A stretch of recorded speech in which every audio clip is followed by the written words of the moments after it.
राधे राधे भक्तों, हमारे चैनल भक्ति विद गीतिका में आपका स्वागत है। भक्तों, आज के इस वीडियो में हम आपको ये बताएंगे कि वृंदावन आकर क्या करें और क्या नहीं, किन बातों का रखें विशेष ध्यान। तो आइए शुरू करते हैं। यदि आपको वृंदावन आने का मौका मिले, वृंदावन वास मिले या वृंदावन की आराधना करने का सौभाग्य मिला है, तो इन बातों का विशेष ध्यान रखें। ब्रजवासियों के प्रति दोष दर्शन ना करें। अगर आप वृंदावन आए और आपको लगे कि किसी ने मंदिर घुमाने के लिए या आपको कोई सामान बेचकर आपसे अधिक पैसे ले लिए हैं, तो यह जान ले कि वे रोज बड़ी श्रद्धा से 50 संतों को मधुकरी यानी रोटी अर्पित करते हैं। उनके यहाँ ऐसे संत रोटी लेने आते हैं जिनके पास आप स्वयं नहीं पहुंच सकते। अगर किसी ने आपसे 150 रुपये अधिक भी ले लिए तो इसमें दोष देखने की आवश्यकता नहीं है। पंडित रामकृष्ण बाबा जी को जब कोई कुछ समर्पित करना चाहता है तो उनके निकट जन कहते थे कि बाबा सीधे स्वीकार नहीं करेंगे। अगर कुछ देना है तो ब्रजवासियों को दे दीजिए। जब वे मधुकरी मांगेंगे तो उन्हें वहीं से प्राप्त हो जाएगा। उनकी बाहरी गतिविधियों को ना देखकर उनके भीतर की उदारता को देखिए, वे कितने संत सेवी है। भक्तों, दूसरी बात, ब्रजवासियों के साथ कैसे व्यवहार करें।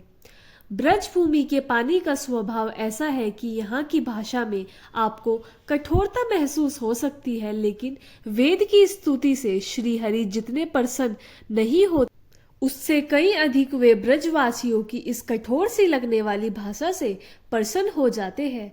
ब्रजवासी लोग भगवान के पार्षद हैं। यदि कभी वे आपको गालियां दे, उसे आशीर्वाद से मत लेना। कभी नाराज होकर उन्हें पलटकर जवाब मत देना। आपकी गाली होगी, पर ब्रजवासियों की गाली गाली नहीं होती। हरिराम व्यास जी ने कहा है कि ब्रजवासी रसिकों की गाली बाहरी लोगों की स्तुति से भी अधिक मंगलदायक है। यह आपके पापों का नाश करेगी और भगवत प्राप्ति में सहायक होगी। यदि आप वृंदावन वास कर रहे हैं और यहाँ पर कोई ब्रजवासी आपको पीड़ा दे तो उसे मन से दोष न देना, उस पीड़ा को सह लेना, क्योंकि इससे प्रिय प्रीतम प्रसन्न होंगे। क्योंकि ये प्रिय प्रियतम के धाम के वासी है। अगर आप किसी बालक के झुककर पैर छुए और वह आपके माथे पर हाथ रखकर कहे, जाओ बाबा लाडली जी तुझे प्रसन्न रखे, तो समझ जाइए कि यह किसी ब्रह्म ऋषि के आशीर्वाद से भी बड़ा है।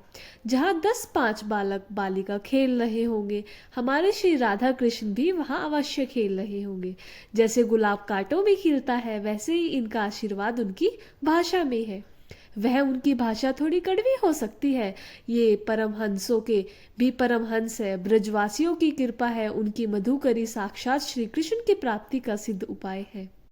भक्तों, वृंदावन लेगा आपकी परीक्षा। यहाँ तो सिद्धों को भी लाठी मारी जाती है। एक बार पंडित रामकृष्ण बाबा के यहाँ कोई भगत आए और भंडारा हुआ तो सभी को भरपूर भोजन कराया गया। शाम के समय 8-10 ब्रजवासी आए और बोले, हलवा लाओ, रबड़ी लाओ। बाबा ने कहा, अरे वह भोजन तो सुबह ही समाप्त हो गया था। ब्रजवासी बोले, अरे जब खिलाने का नंबर आया तो सब समाप्त हो गया। ब्रजवासियों ने बाबा के एक लाठी मारी, जिससे बाबा की खोपड़ी से रक्त बहने लगा। उन्होंने बाबा की कुटिया में अंदर जाकर देखा तो वास्तव में कुछ नहीं बचा था। वे बोले, अरे बाबा तू सही बोल रहा था। फिर उन ब्रजवासियों ने अपने कपड़े फाड़े और बाबा को पट्टी की। बाबा ने कुछ नहीं कहा। तो क्या इन ब्रजवासियों को अपराध लगेगा? ये तो श्री कृष्ण के पार्षद है, जो यह देखने आते हैं कि भक्ति की मटकी कितनी पक्की है। हरि राम व्यास जी ने लिखा है कि ये हरि के पार्षद है, जो ठोक बजाकर परखते हैं और अगर मटकी मजबूत निकले तो उसमें प्रभु का प्रेम रस भर देते हैं। ब्रजवासियों द्वारा दी गई पीड़ा को सह जाओगे तो नंद नंदन और वृषभानु नंदिनी आप पर अवश्य कृपा करेंगी।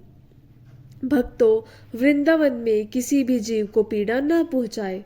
वृंदावन में किसी भी जीव को पीड़ा ना पहुंचाई जाए, चाहे वह छिपकली, बिच्छू, सांप कुछ भी हो। यहाँ हर जीव परमहंस है। यहाँ का कीड़ा मकोड़ा भी कोई भजन करके आया हुआ महापुरुष है। किसी को यहाँ पीड़ा ना दे, अपनी शक्ति के अनुसार इनकी सेवा कर दे। अगर आप एक मुट्ठी दाना ही डाल देते हैं तो यहाँ के कबूतर भी संकादिक जैसे महात्मा है, यहाँ के पशु पक्षी भागवत स्वरूप है। श्री कृष्ण यहाँ के बंदरों को भी साथ ले जाते थे, उन्हें इशारा किया और पूरी बंदरों की टोली गोपियों के घर घुसकर अंदर से माखन निकाल निकाल कर खाने लगी। यह बड़े चतुर है, श्री कृष्ण के सखा है, एक धक्का देकर ये आपका चश्मा उतार सकते हैं और जब तक आप इन्हें फ्रूटी नहीं देंगे वे उसे वापस भी नहीं करेंगे। वे किसी का अहित नहीं करते। जो लोग यहाँ अभिमान से आते हैं ये बंदर उनका पर्स निकाल लेते हैं और ऊपर जाकर एक एक रुपया फाड़ कर फेंकते हैं, मानो कह रहे हो कि ये सब पैसा बेकार है। भक्तों, ये कुछ बातें थी जिनका आपको वृंदावन जाते समय विशेष ध्यान रखना है। वीडियो अच्छा लगे तो लाइक करें और आगे आने वाली वीडियोस के लिए चैनल को सब्सक्राइब करें। और आप सभी को राधे राधे, जय श्री राधे।